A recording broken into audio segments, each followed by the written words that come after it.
Objeto: SCP-314. Cuchilla rastreadora. Clasificación: Euclid. Procedimientos especiales de contención. SCP-314 se encuentra en la ubicación original de su descubrimiento en el sitio 47, que ha sido construido alrededor de la anomalía. El personal local opera públicamente bajo el disfraz del Servicio Forestal de los Estados Unidos. Aunque 314 es altamente móvil, nunca se ha movido más allá de un radio de 50 metros de su punto de origen. El área delineada por este radio se conoce como la Zona Roja.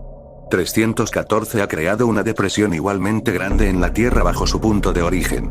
Hasta ahora, todos los intentos de retirar o restringir el objeto han fracasado, pero la contención se ha conseguido mediante la construcción del propio sitio 47, que también se utiliza para diversos experimentos físicos relacionados con objetos anómalos. Cualquier experimento que involucre a 314 debe ser aprobado por el Dr. Williams. Véase formulario HM-120. Con la excepción de la experimentación aprobada, todo el personal debe mantenerse alejado de la zona roja. SCP-314 es altamente reactivo a todo movimiento dentro de aproximadamente a 50-52 metros de su punto de origen. Anexo. Después del incidente 314-OE, se recuerda a los investigadores que el radio letal del objeto está aproximadamente a 50 metros del punto de origen, y para propósitos de seguridad se debe asumir que en realidad está a 51 metros. Aunque es posible una interacción segura en el borde exterior de la zona roja, y el objeto puede incluso exhibir lo que el difunto Dr. Stratton describió como comportamiento juguetón en ese rango, toda acción dentro del radio letal siempre se ha producido una reacción violenta. Descripción: SCP-314 es un obelisco de 0,97 metros de longitud y 0,21 metros de grosor, de aspecto altamente reflectante y metálico, con bordes cónicos que aparentemente están afilados a nivel molecular. No se ha recuperado ningún material de 314. El objeto es capaz de levitación y movimiento extremadamente rápido, aunque carece de cualquier medio visible de locomoción. Aunque la investigación no indica ninguna inteligencia verdadera, el objeto es ciertamente consciente de su entorno y extremadamente reactivo a cualquier movimiento o vibración dentro de un radio de 50-52 metros. El análisis de los escombros recuperados del suelo bajo el punto de origen de SCP-314 indica que el objeto llegó a ese lugar en algún momento entre 1975 y 1979, lo cual es respaldado por informes civiles previos a la contención. El objeto no emite ninguna radiación inusual excepto por un sonido muy tenue que parece ser una transmisión anómala de FM, una estación local de rock clásico. Las comparaciones entre las vibraciones de SCP-314 y la emisión real de son idénticas aproximadamente el 85% del tiempo, aunque las grabaciones de SCP-314 a menudo incluyen audio extra en forma de sonidos guturales, gruñidos y comentarios ocasionales del último DJ, que falleció en 1998 y fue empleado de FM hasta 1983. Resumen de la investigación. SCP-314 reacciona a todos los movimientos dentro de su radio letal al impactar la fuente del movimiento, aunque ignora partículas de materia menores a 125 micrómetros.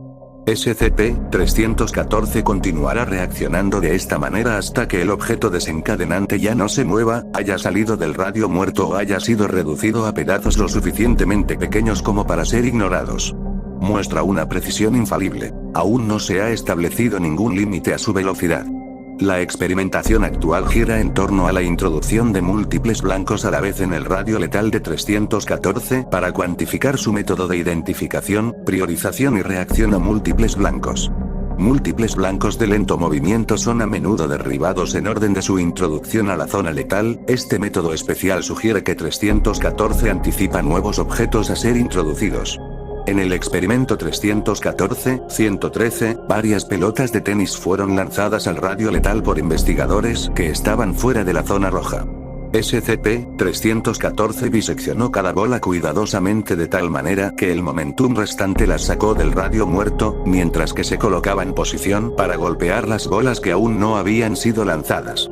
SCP-314 ha predicho correctamente cuando un investigador solo pretende lanzar un objeto, así como cuando un investigador falla en lanzar un objeto en el radio letal a pesar de la intención. Múltiples blancos de movimiento rápido, tales como balas disparadas en el radio letal, pueden producir velocidades en 314 que exceden la barrera del sonido, o incluso crear la apariencia de que 314 existe en más de una ubicación simultáneamente. El experimento 314-230 se inundó la sala de contención dentro del sitio 47. SCP-314 fue capaz de atacar al líquido invasor con tal velocidad y consistencia que creó una esfera seca irregularmente formada dentro de su radio letal. El suelo bajo 314 permaneció seco en todo momento. En pruebas anteriores, y accidentes, SCP-314 ha permitido que el líquido caiga al suelo dentro de su zona letal. Cuando SCP-314 detecta movimiento cerca del borde del radio letal, se mueve en patrones erráticos que los observadores han interpretado como amenazadores, graciosos o juguetones.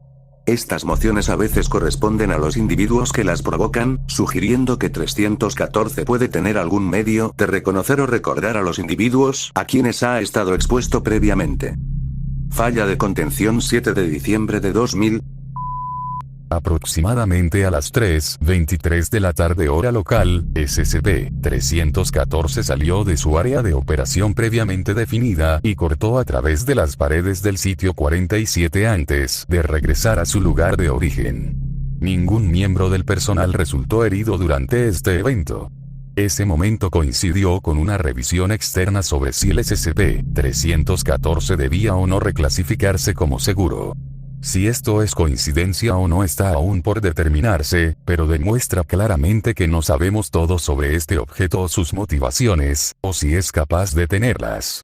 La clasificación sigue siendo Euclid. Dr. Williams.